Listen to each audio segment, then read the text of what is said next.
Chapter 7. At last, after 3 days of variable winds, we have caught the northeast trades.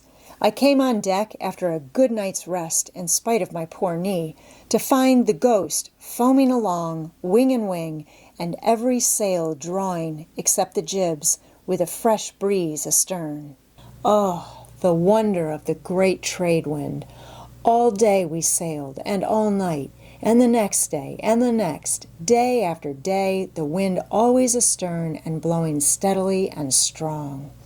The schooner sailed herself. There was no pulling and hauling on sheets and tackles, no shifting of topsails, no work at all for the sailors to do except to steer. At night, when the sun went down, the sheets were slackened. In the morning, when they yielded up the damp of the dew and relaxed, they were pulled tight again, and that was all. 10 knots, 12 knots, 11 knots, varying from time to time, is the speed we are making. And ever out of the northeast the brave wind blows, driving us on our course, 250 miles between the dawns. It saddens me and gladdens me, the gait with which we are leaving San Francisco behind, and with which we are foaming down upon the tropics. Each day grows perceptibly warmer. In the second dog watch, the sailors come on deck, stripped, and heave buckets of water upon one another from overside. Flying fish are beginning to be seen, and during the night the watch above scrambles over the deck in pursuit of those that fall aboard. In the morning, Thomas Mugridge being duly bribed, the galley is pleasantly areek with the odor of their frying. Wild dolphin meat is served fore and aft on such occasions as Johnson catches the blazing beauties from the bowsprit end. Johnson seems to spend all his spare time there or aloft at the crosstrees, watching the Ghost cleaving the water under press of sail.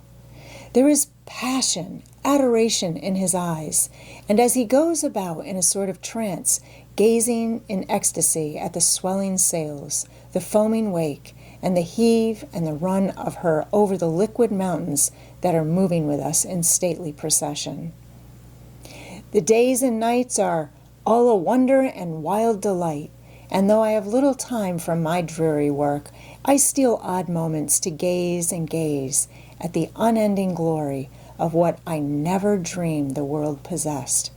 Above, the sky is stainless blue, blue as the sea itself, which under the forefoot is of the color and sheen of azure satin. All around the horizon are pale, fleecy clouds, never changing, never moving, like a silver setting for the flawless turquoise sky. I do not forget one night, when I should have been asleep, of lying on the forecastle head and gazing down at the spectral ripple of foam thrust aside by the Ghost's forefoot. It sounded like the gurgling of a brook over mossy stones in some quiet dell, and the crooning song of it lured me away and out of myself till I was no longer Hump, the cabin boy, nor Van Weyden, the man who had dreamed away 35 years among books, but a voice behind me, the unmistakable voice of Wolf Larson, strong with the invincible certitude of the man and mellow with appreciation of the words he was quoting, aroused me. "Oh, the blazing tropic night, when the wake's a welt of light that holds the hot sky tame, and the steady forefoot snores through the planet-powdered floors where the scared whale flukes in flame. Her plates are scarred by the sun, dear lass, and her ropes are taut with the dew, for we're booming down on the old trail, our own trail, the out trail. We're sagging south on the long trail, the trail that is always new." "Yeah, Hump, how's it strike you?" he asked after the due pause which words and setting demanded. I looked into his face. It was aglow with light as the sea itself, and the eyes were flashing in the starshine. "It strikes me as remarkable, to say the least, that you should show enthusiasm," I answered coldly. "Why, man, it's living, it's life," he cried. "Which is a cheap thing and without value," I flung his words at him. He laughed, and it was the first time I had heard honest mirth in his voice. "Ah, I cannot get you to understand, cannot drive it into your head, what a thing this life is. Of course life is valueless except to itself, and I can tell you that my life is pretty valuable just now, to myself. It is beyond price, which you will acknowledge is a terrific overrating, but which I cannot help, for it is the life that is in me that makes the rating." He appeared waiting for the words with which to express the thought that was in him, and finally went on. "Do you know, I am filled with a strange uplift. I feel as if all time were echoing through me, as though all powers were mine. I know truth, divine good from evil, right from wrong. My vision is clear and far. I could almost believe in God, but," and his voice changed and the light went out of his face, "what is the condition in which I find myself? This joy of living, this exaltation of life, this inspiration, I may well call it. It is what comes when there is nothing wrong with one's digestion, when his stomach is in trim and his appetite has an edge and all goes well.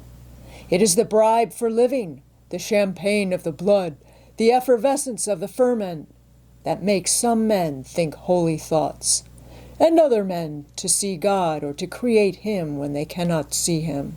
That is all, the drunkenness of life, the stirring and crawling of the yeast, the babbling of the life that is insane with consciousness that it is alive.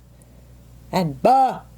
Tomorrow I shall pay for it as the drunkard pays, and I shall know that I must die, at sea most likely, cease crawling of myself to be all a-crawl with the corruption of the sea, to be fed upon, to be carry-on, to yield up all the strength and movement of my muscles, that it may become strength and movement in fin and scale and the guts of fishes.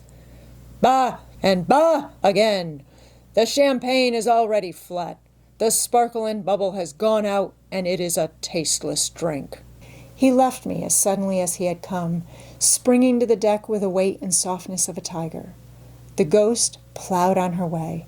I noted the gurgling forefoot was very like a snore, and as I listened to it, the effect of Wolf Larson's swift rush from sublime exaltation to despair slowly left me. Then some deep-water sailor from the waist of the ship lifted a rich tenor voice in the song of the trade wind. "Oh, I am the wind the seamen love. I am steady and strong and true. They follow my track by the clouds above, or the fathomless tropic blue. Through daylight and dark I follow the bark, I keep like a hound on her trail. I'm strongest at noon, yet under the moon I stiffen the bunt of her sail.